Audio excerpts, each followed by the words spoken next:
Hi everyone, welcome back to another episode of LabTalks. This is episode 5.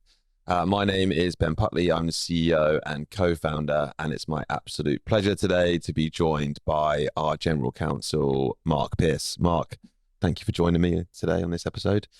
I wonder if you could just start by giving a brief introduction about who you are, what you do, where you came from.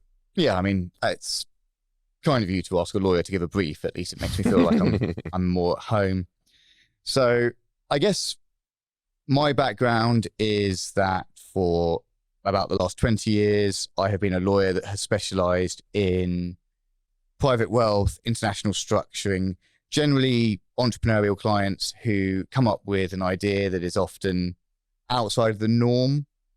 By background, I'm quite mathematically minded. I'm quite good with computers, and throughout my career I've picked up a number of, I guess, what you would broadly refer to as tech clients.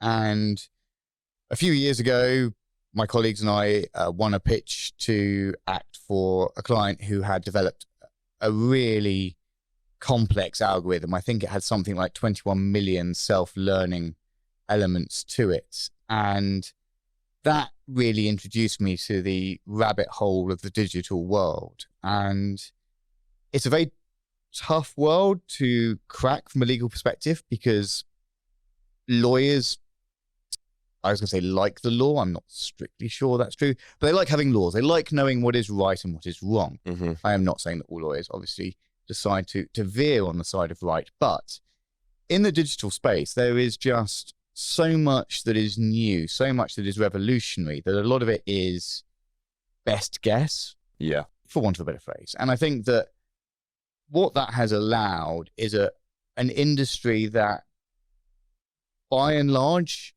is aiming to do good. I mean, I think the whole concept of decentralisation and Web3 is extremely well-meaning and has great application.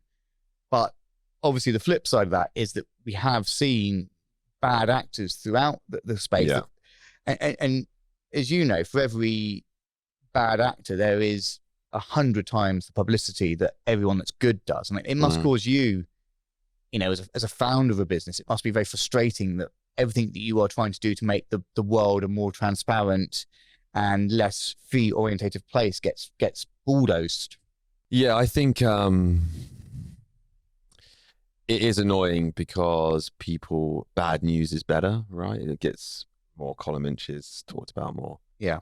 There's a lot of stories of late of like some of the baddies in our industry, like the SBFs, the Doke ones, the people before that as well, that probably didn't set out to be a baddie, had a good idea, it went really well, and then there wasn't the structure that I'm trying to defend them, but the structure required for them to make good decisions about what they need to do in a very fast-paced environment. So I think they maybe didn't set out with bad intentions. Maybe they did.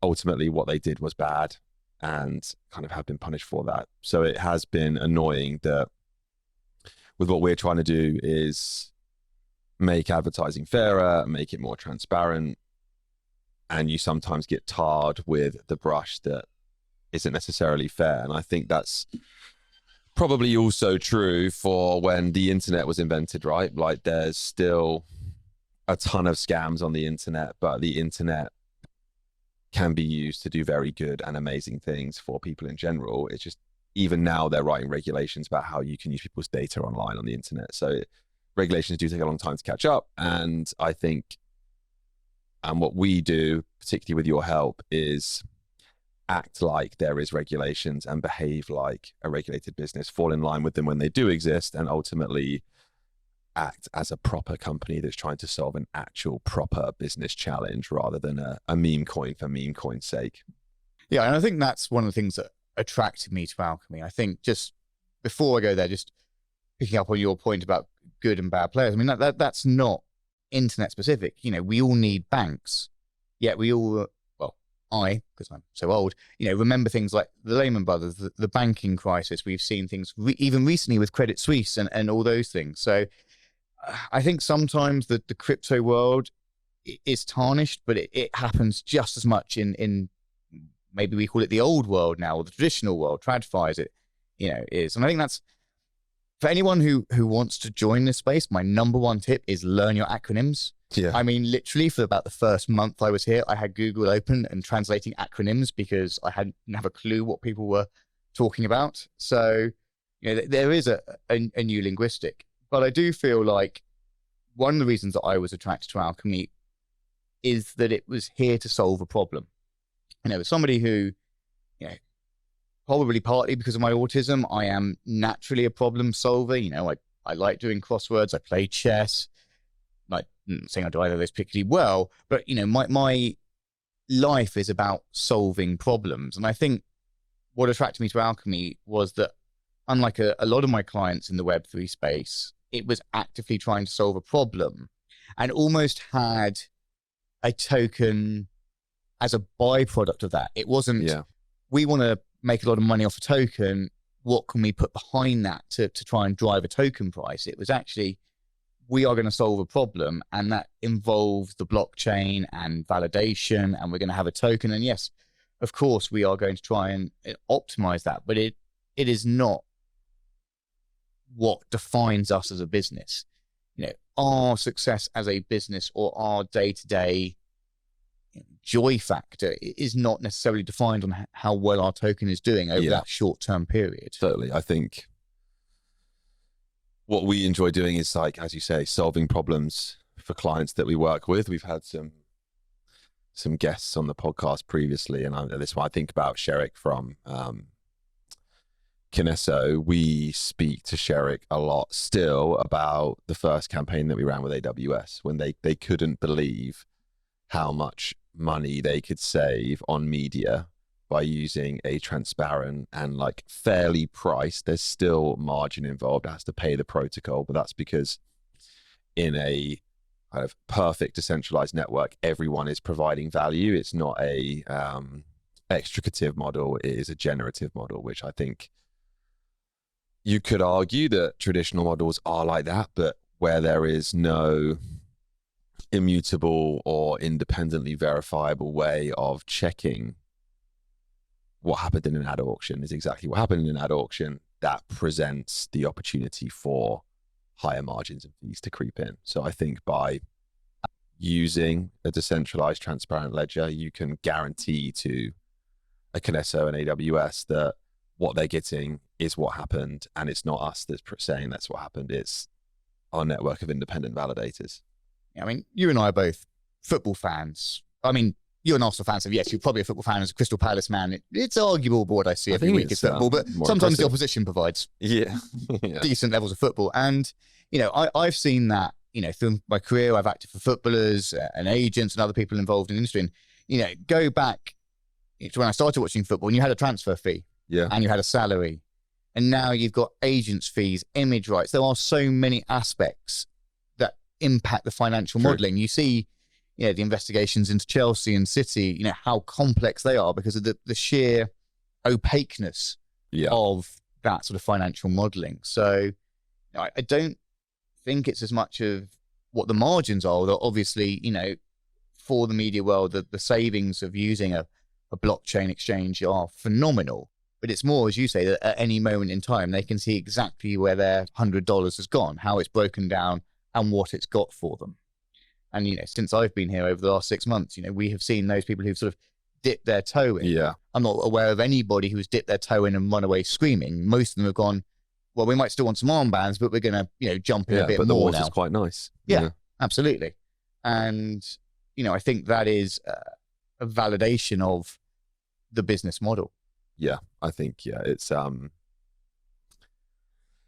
been a lot of work to get to that point, I think, but it's really great. I was just talking to Ram, another guy on the team, about a conversation he's having with a large agency, and I was impressed by the kind of demonstrated depth of knowledge that this agency seems to have on the ins and outs of blockchain. I think it's pretty cool that what we're talking about with them is them validating transactions on the network, which is kind of what we set out to do as a bit of a pipe dream 3 years ago. But now that that's kind of coming close to fruition is pretty cool place to be. Yeah. And I think that sort of conversation is probably a great example of the benefits to Alkimi and to Alkimi's partners about having a general counsel. I think the one thing that it does is it gives reassurance. It allows people to feel like a lot of what is being documented and contracted doesn't have a neat precedent. There aren't stacks of textbooks. A lot of it is free drafting. And I think saying that this is pretty good, we would be happy, if a court or a regulator or anyone else was to look at this, we'd be pretty happy to say, we probably haven't got this perfect, but we've given it our best shot, and you tell us why we should do that. And I think one of the big things that you and I worked on, in my old world before I became general counsel, was being very open with HMRC, the UK taxation authority, for anyone who's listening or watching who is not UK based, and saying, look, this is what we do. This is what we think is right. Do you agree? And HMRC have said, yeah, absolutely. For the moment, that seems to be fine. So, that gives a lot of reassurance to potential partners. Yeah, I agree. I think it's, to be a proper business, you've got to act like one. And if you want to deal with other proper businesses, you've got to demonstrate that that is true. And I think, the work that you've done prior to joining, and then also now that you've been here for 6 months, it's kind of testament to that, because we're not talking about small fry organizations here. Do you know what I mean? It's like they are large multinational corporations with hundreds, if not thousands of staff, and they have a duty of care to those staff and their shareholders to work with businesses that are acting properly. So that is kind of our responsibility to behave in that way if we want to do what we say we're going to do. Yeah. And I remember when we first met, and like any young-ish entrepreneurial sort of based individuals, you had taken the traditional route of do a bit of research as to how to structure a business,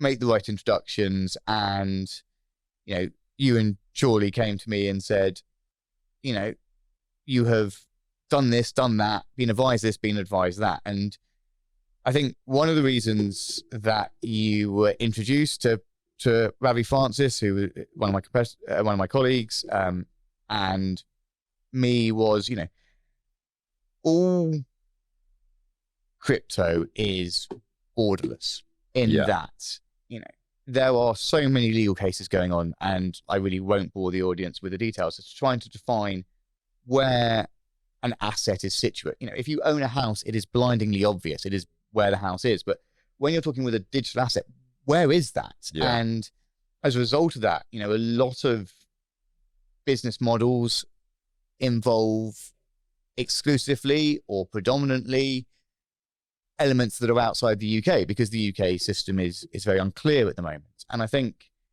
what we have seen, and you and I have literally dealt with contracts from the far eastern time zones to the far western time zones and more or less everywhere in between, is that what we are seeing now is that the physical location of your business isn't what matters. Yeah.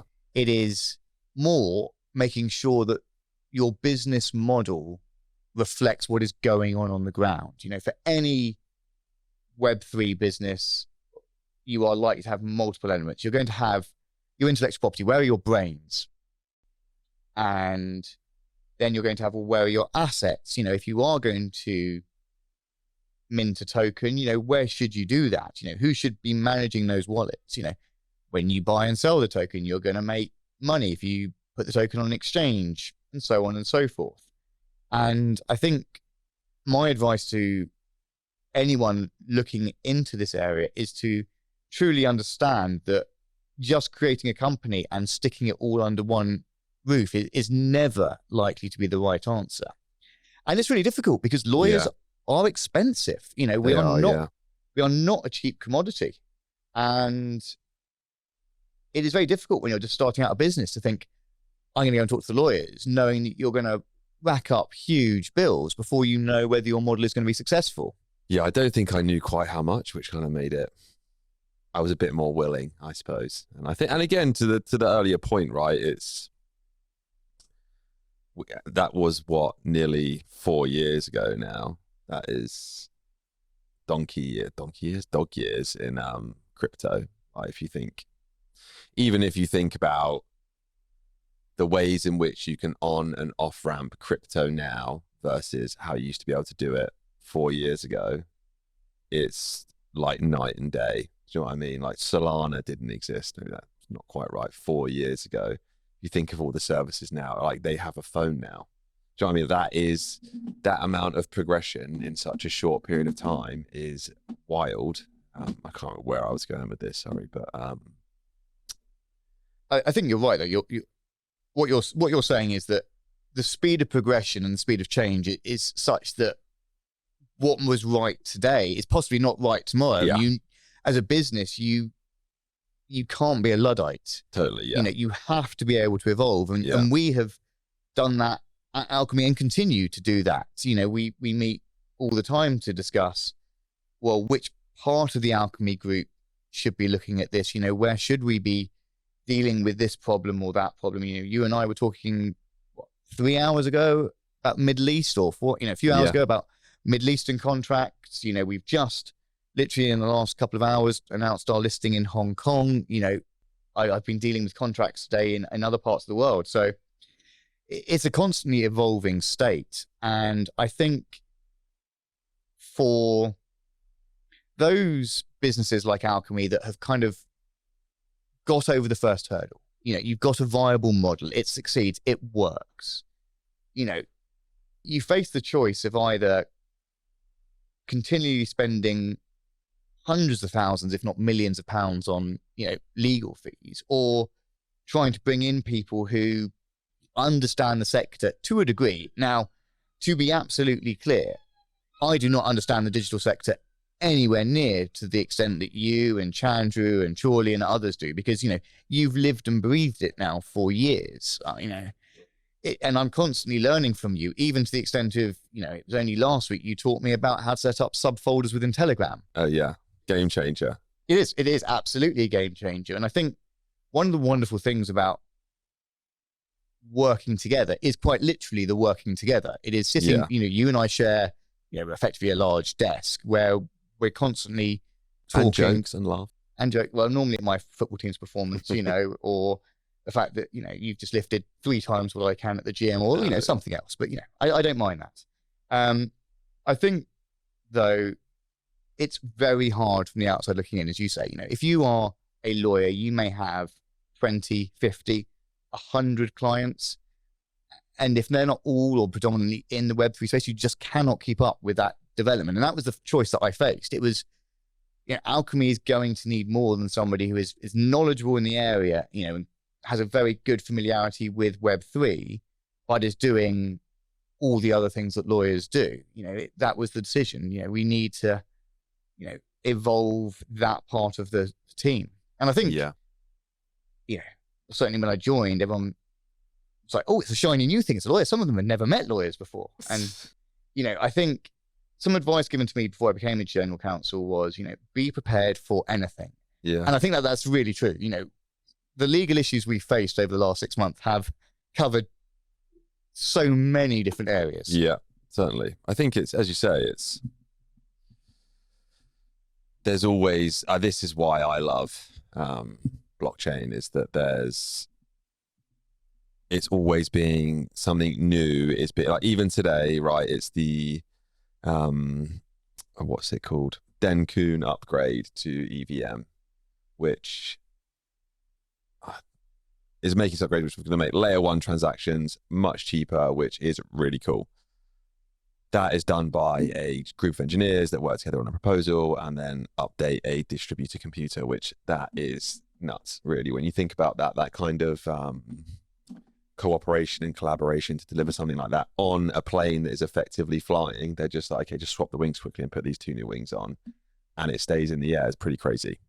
So that is what keeps me excited. And there's always an interesting solution to, I always think largely, I always look to crypto problems and then kind of bring them into Alkimi. And it's like, hey, how does that apply to a decentralized ad exchange, like what bit of that would serve this user or that user or this user, and then how can we, with Chandra and like, how do we put that into a development plan that gets pushed onto the network that is then going to provide a better service and a more future-proof product for people that are spending money across the exchange. Yeah, and as you say, it is, going back to my problem solving, it is a solutions-driven industry. I mean, that was always the nature of open source coding, was, going back years and years and years, Linux and things like that. Yeah.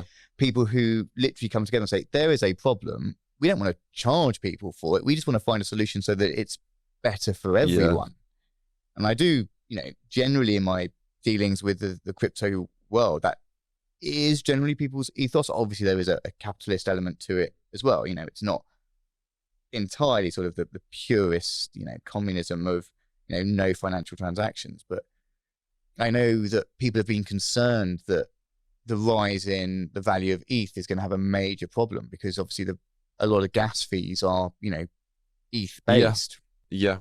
I think about gas fees. So it's always the stick by which Ethereum is hit.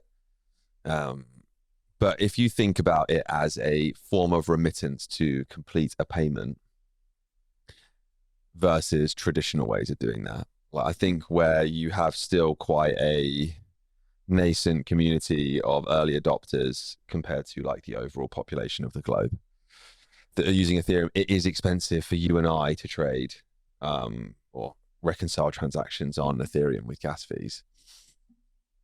If you think about the soft costs associated with reconciling transactions in a business, it's like you have the accountant, the financial controller, the CFO, the equivalent on the other business that you're sending money to, the payment on the rails itself. It's like actually a smart contract is quite capable of delivering a number of those roles using the EVM without necessarily having those people that are kind of not considered in the cost of the transaction, but are definitely like implicated in the overall cost of a transaction, if you see what I'm saying. Absolutely. I think it's, making it perhaps even more simple. Like if you're going to transfer money, you often have to pay a CHAPS fee or a TT fee, or even more simplistic than that. If you're going to send a letter, you put a stamp on it. There was a cost involved. I mean, stamps are getting, Christmas is going to get seriously expensive for some people. So I think, it is something that we need to be aware of in the industry, that, we talk about the transparency of costs. And I think that sometimes that is one of those sort of more opaque natures of transactions, because obviously it varies moment to moment, both in terms of, the network coverage and also the value of ETH at the time.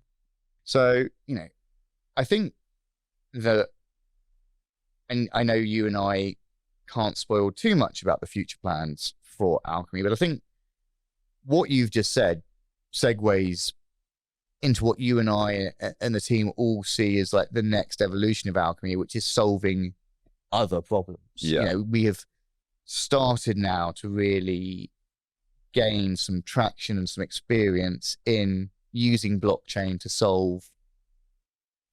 I mean, you often refer to it as real world assets. I think as a lawyer, my concept of asset is always slightly different and volumes of really dull textbooks long. But there are so many applications that we can put Alkimi's IP to that don't actually involve marketing, advertising. And I think that is a natural evolution. Is that, how do you see Alkimi playing out with that sort of next iteration? I think there's still plenty of work to be done on the current iteration. And I think that in growing the percentage share of digital ad market that we're looking to capture, I think like we've talked about 1%. It's a nice number. It's not too big, but in dollar terms, it's very large. In getting to that point, there is a lot of other ancillary services that you would have to facilitate, support, absorb, replace, whichever it ended up being. And I think in that we will learn a lot about applications of that to other businesses. Like I think if you the idea of kind of Alkimi being a intangible real world asset, right? Is that every ad unit that's traded across our exchange bears a yield to the protocol. Like effectively that is a real world tokenized real world asset, right? It's just, you don't live in it. You can't turn it into a ring. It's not a bit of IP. It's just millions and trillions of ad units around.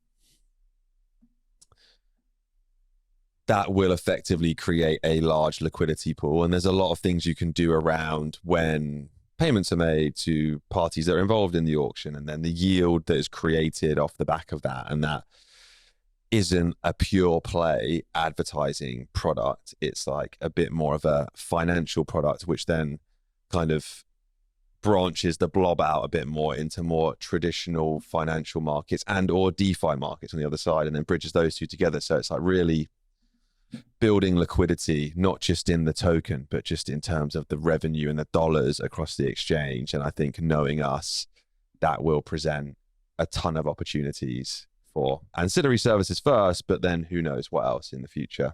Yeah, I think it's always fascinating when you look at all these different possibilities, because you can almost go endlessly down the rabbit hole. Great.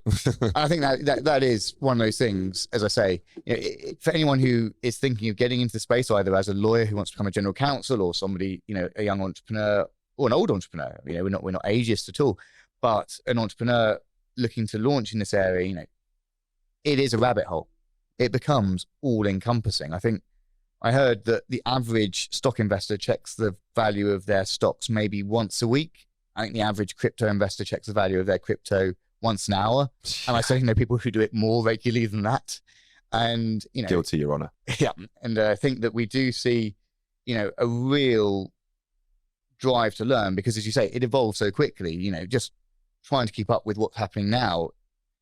One of the most frustrating things being a lawyer was you spent years and years learning about a particular law, and they're like, now we'll just repeal that, we'll change it. And you're like, I spent 6 years learning about that, and it's now totally redundant. And obviously, with an election this year, I think what we are going to see in the UK, both of the main political parties are very keen that the UK becomes a crypto hub, that we're saying that. So I do hope, and one of the things, again, that you and I, are working on is to increase Alkimi's weight in those conversations with regulators. You were at Parliament a few weeks ago.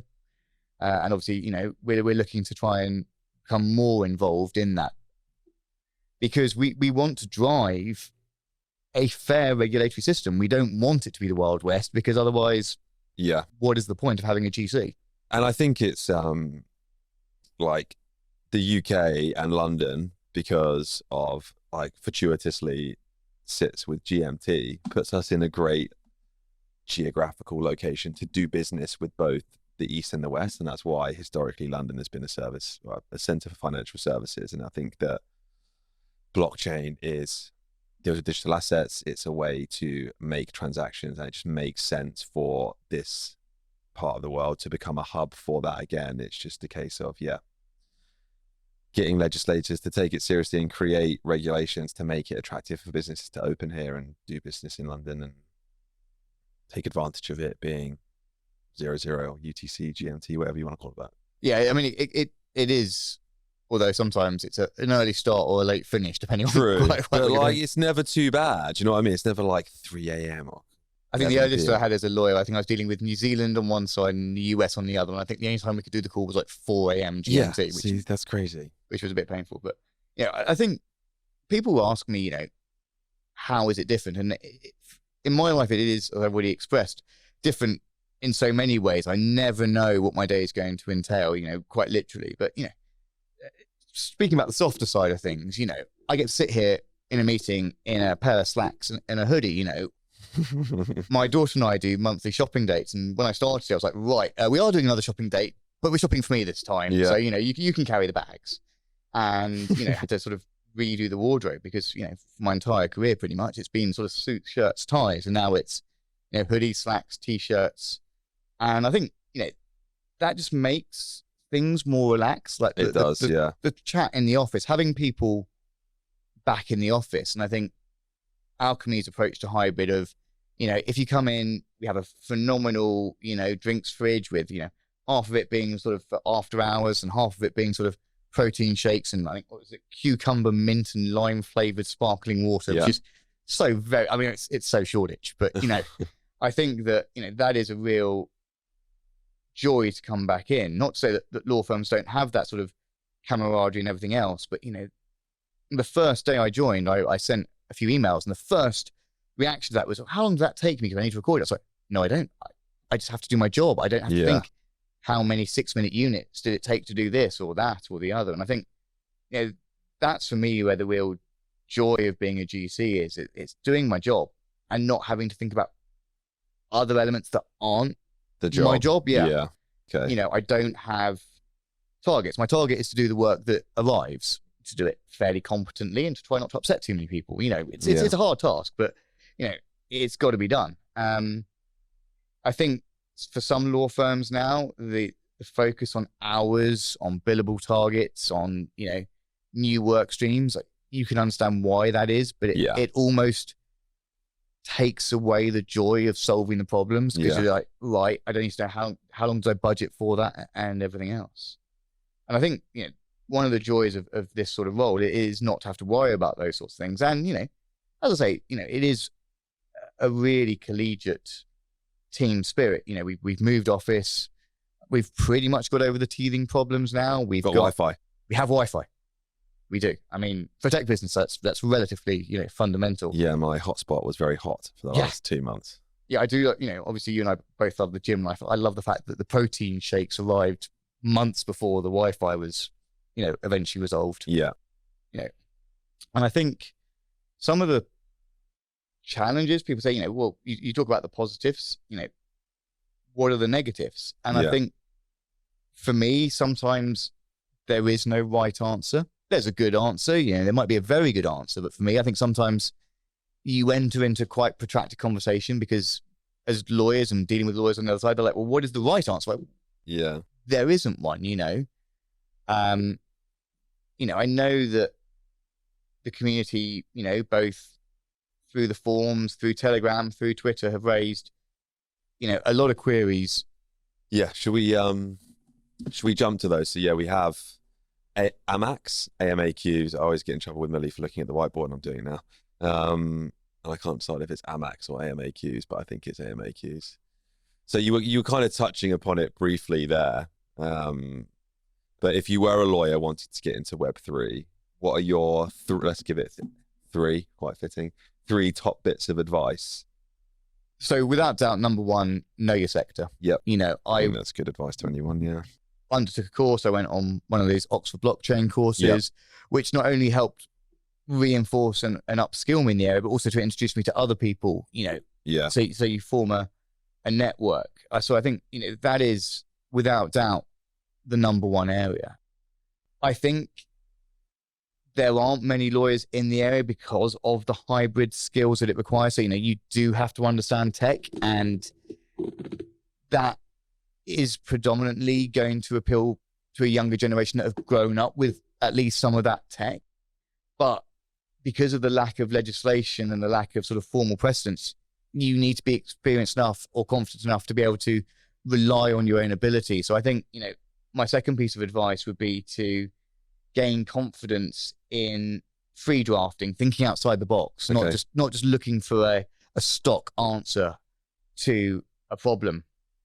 And I think my third piece of advice would be to experiment. You know, I remember creating my first wallet by myself and having absolutely, you know, no real idea what I was doing, you know, and all the complexity. You really do learn by doing. 100% so agree I with think one of the things that we have encompassed more of, you know, here is upskilling all of our staff. So, you know, they all understand how wallets work, private keys, public keys, all of those, because it's vital. It's what we do day in, day out. So yeah, those would be my 3 things. Make sure you know your sector, be comfortable in thinking outside the box, and be willing to experiment yourself and not sort of sit perhaps in an ivory tower. So yeah, those would be my 3. Okay, cool. And then I'm going to say, we're obviously based in London. We've spoken about London. Yeah. But outside of the UK, we've had kind of international markets, but We worked in international markets, as you say, Bitmart today, Hong Kong, KuCoin, MEXC, Gate, Sendex in Romania, aren't they? Yeah, none of those are in the UK. So we do have a large footprint. We've got an Amazon campaign that's live in 6 markets, I think, in Europe. So we are growing. What is your take on, I feel like I've answered it, but working internationally, where we would look to go, how we would look to go, and we don't have to spend much time on it, but yeah. Yeah, I think that, speaking frankly, which you and I always do, neither of us have ever been accused of beating around the bush.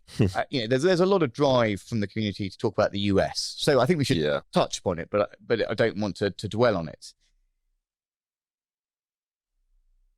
Jurisdictions like the US are highly regulated already. And we know, and take, for example, the SEC case against Kraken, most industry experts don't think the SEC have a case. And it may well get thrown out. Yeah. But the sheer fact that the SEC are willing to challenge it and go for it shows, how aggressive the US can be. And it's not one of those things that you can dip your toe in. We talked about this earlier. If you're going to go into the US, if you are going to be big in the US, you need a US presence, you need a US legal team, you need US advisors. And loads of money. And that's going to cost, quite literally millions.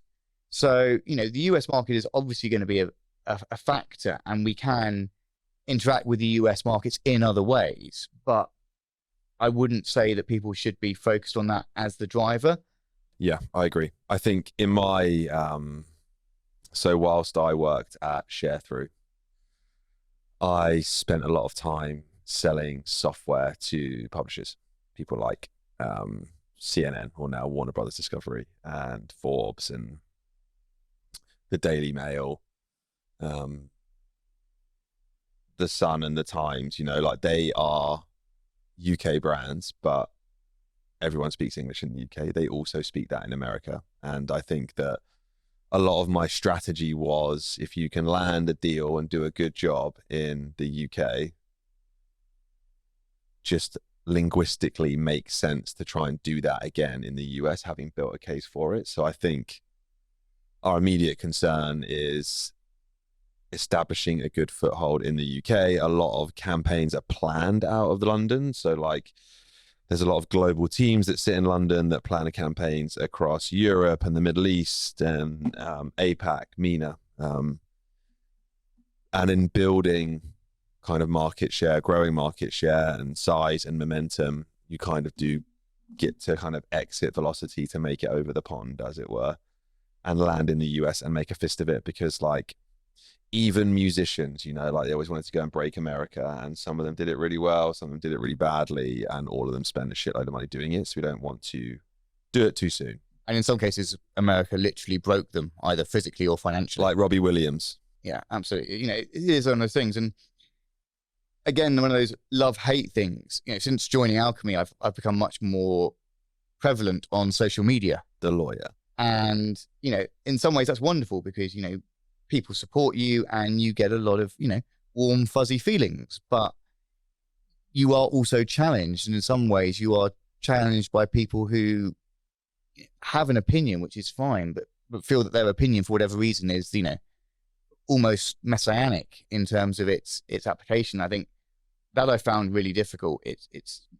I don't mind being challenged by people and people having opinions. What I don't particularly like is people just sort of preaching at you from from an anonymous perspective, and I find that, I guess I find that morally challenging rather than anything else.